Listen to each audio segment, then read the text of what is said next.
मृत्यु के समय प्राण कैसे निकलते हैं? वासांसी जीर्णानि यथा विहाय नवानि गृह्णाति नरो प्राणी तथा शरीराणि विहाय जीर्णा नवानि संयाति नवानि देहि। भगवद गीता अध्याय 2 श्लोक 22। इसका अर्थ है, जैसे मनुष्य अपने पुराने और जीर्ण वस्त्रों को त्याग कर नए वस्त्र धारण करता है, वैसे ही आत्मा पुराने शरीर को त्याग कर नए शरीर में प्रवेश करती है। यह श्लोक पुनर्जन्म के सिद्धांत को स्पष्ट करता है और यह बताता है कि शरीर नश्वर है, जबकि आत्मा अजरमर और शाश्वत है। इसके बाद आपने गरुड़ पुराण के संदर्भ में चर्चा की है, जिसमें मृत्यु और आत्मा के शरीर से अलग होने के विषय पर भगवान विष्णु द्वारा गरुड़ को दिए गए उपदेशों का वर्णन है। गरुड़ पुराण में बताया गया है कि आत्मा के शरीर से निकलने की प्रक्रिया कैसे होती है और मृत्यु के समय शरीर की कैसी दशा होती है। भगवान विष्णु गरुड़ से कहते हैं कि प्रकृति हमेशा परिवर्तनशील होती है। जैसे पेड़ के पत्ते सूखकर गिर जाते हैं और फिर बसंत ऋतु में नए पत्ते आते हैं, वैसे ही आत्मा भी पुराने शरीर को छोड़कर नए शरीर में प्रवेश करती है। यह विचार इस बात पर केंद्रित है कि मृत्यु जीवन का एक स्वाभाविक और अनिवार्य हिस्सा है, जो आत्मा की यात्रा में एक पड़ाव मात्र है। मृत्यु के समय शरीर की अवस्था और आत्मा के शरीर से निकलने की प्रक्रिया का विस्तार पूर्वक विवरण देता है, जो गरुड़ पुराण में उल्लेखित है। इसमें यह बताया गया है कि जैसे ऋतुएं लगातार बदलती रहती हैं, वैसे ही जीवन का भी एक चक्र है। मनुष्य जीवन में शिशु से वृद्ध तक की यात्रा करता है और जैसे संसार में उसका आना निश्चित है, वैसे ही उसका संसार से जाना भी सुनिश्चित है।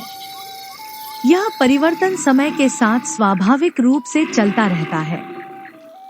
जब व्यक्ति अपने जीवन की आयु पूर्ण कर लेता है और मृत्यु का समय निकट आता है, तो शरीर में विभिन्न प्रकार की बीमारियां उत्पन्न होने लगती हैं। उदाहरण स्वरूप मस्तिष्क, आंखों, कानों, नाक, गले, हृदय, पेट और पैरों से संबंधित रोग शरीर में घर कर जाते हैं।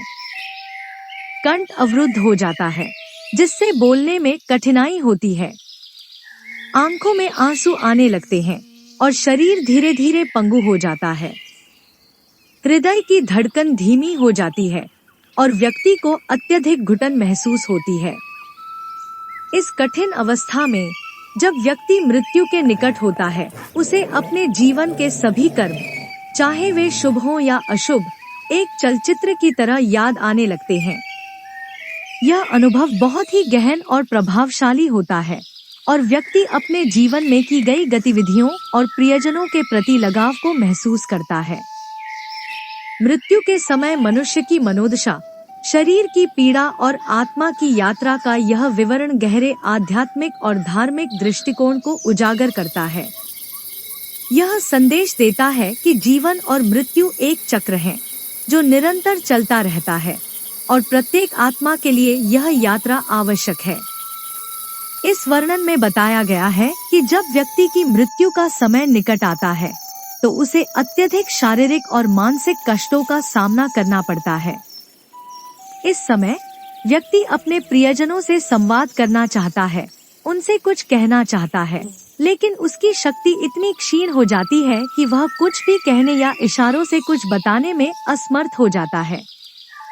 उसके आसपास बैठे लोग उसकी पीड़ा और संकेतों को समझने में असमर्थ होते हैं। यह स्थिति व्यक्ति के लिए अत्यंत पीड़ादायक होती है, क्योंकि वह स्वयं के प्राणों के निकलने की प्रक्रिया को महसूस करता है, लेकिन कुछ कर नहीं पाता। मृत्यु के क्षण में व्यक्ति की इंद्रियां एक एक कर शिथिल हो जाती हैं। स्पर्श, स्वाद, गंध, दृष्टि और श्रवण की इंद्रियां क्रमशः कमजोर होती जाती हैं। इनमें से श्रवण शक्ति यानी सुनने की क्षमता सबसे अंत में समाप्त होती है। जब प्राण शरीर से बाहर निकलने के करीब होते हैं, तो व्यक्ति को एक प्रकार की मूर्छा आ जाती है, जिससे वह चेतन और अचेतन के बीच की अवस्था में रहता है। वर्णन के अनुसार इस प्रक्रिया में व्यक्ति को अत्यधिक दर्द और छटपटाहट होती है इसे एक बिच्छू के काटने के दर्द से तुलना की गई है, जिससे पता चलता है कि यह दर्द असहनीय होता है। इस समय शरीर की नाड़ियों से प्राण एक जगह एकत्रित होने लगते हैं, जिससे व्यक्ति के शारीरिक अंग और इंद्रियां धीरे धीरे काम करना बंद कर देते हैं।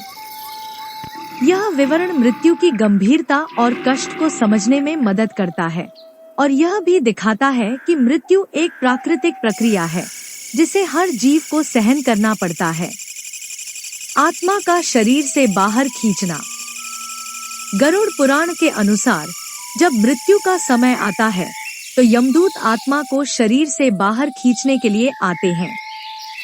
यह आत्मा व्यक्ति के अवचेतन शरीर से खींची जाती है। व्यक्ति के शरीर में 9 द्वार होते हैं, 2 आँखें, 2 कान, 2 नथुने, 1 मुख मुंहा, 2 मलमूत्र त्यागने के द्वार। इनके अलावा एक और द्वार होता है जिसे ब्रह्मरंध्र कहा जाता है, जो सिर के मध्य भाग में स्थित होता है। इसे 10वां द्वार माना जाता है।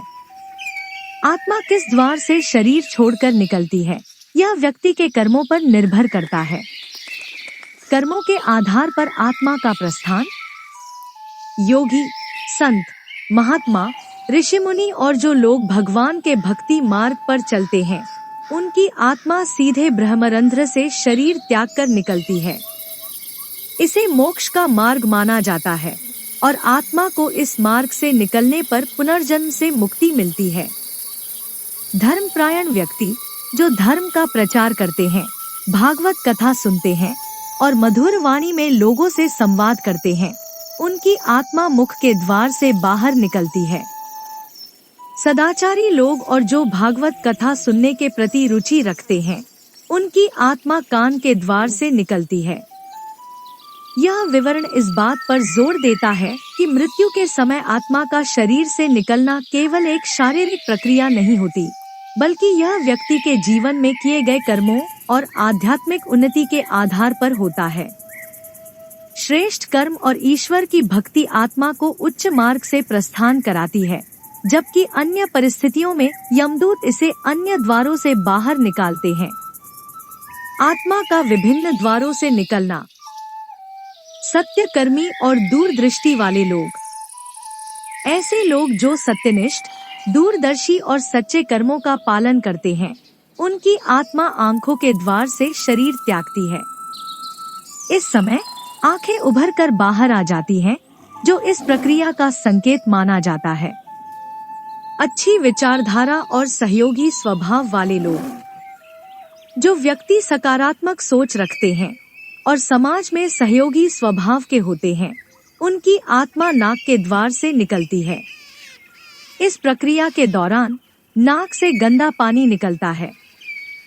पापी, क्रूर और अनिष्टकारी व्यक्ति।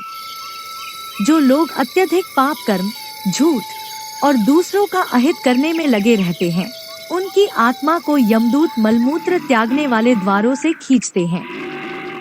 यह सबसे नीच प्रकार की मृत्यु मानी जाती है और इस दौरान मल और मूत्र बाहर निकल आते हैं। मुख के द्वार से आत्मा का निकलना। जब आत्मा मुख से निकलती है तो व्यक्ति के मुंह से झाग या फेन निकलता है, जो कि इस प्रक्रिया का एक और लक्षण है। कान के द्वार से आत्मा का निकलना।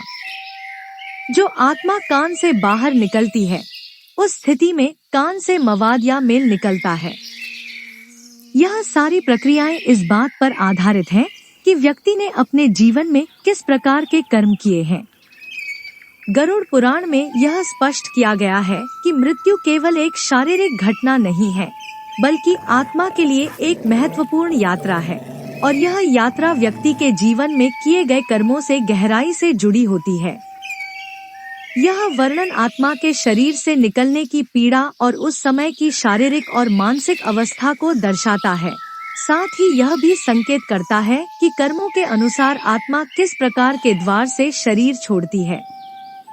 यदि इस वीडियो में कहीं कोई त्रुटि हो तो हम आपसे क्षमा चाहते हैं। हर हर महादेव। दोस्तों, हमें उम्मीद है कि आज की वीडियो आपके लिए लाभदायक होगी। अगर वीडियो आपको पसंद आई हो तो कृपया इसे लाइक करें और इसे अपने परिवार और दोस्तों के साथ अधिक से अधिक शेयर करें। अगर आप हमारे चैनल बलवीर कोट्स पर नए हैं तो कृपया सब्सक्राइब करें और घंटी के बटन को दबाएं ताकि आपको हमारी सभी नई वीडियोस की सूचनाएं सबसे पहले मिले। महादेव जी का आशीर्वाद पाने के लिए कमेंट में हर हर महादेव लिखें। ओम नमः शिवाय। नमस्कार दोस्तों।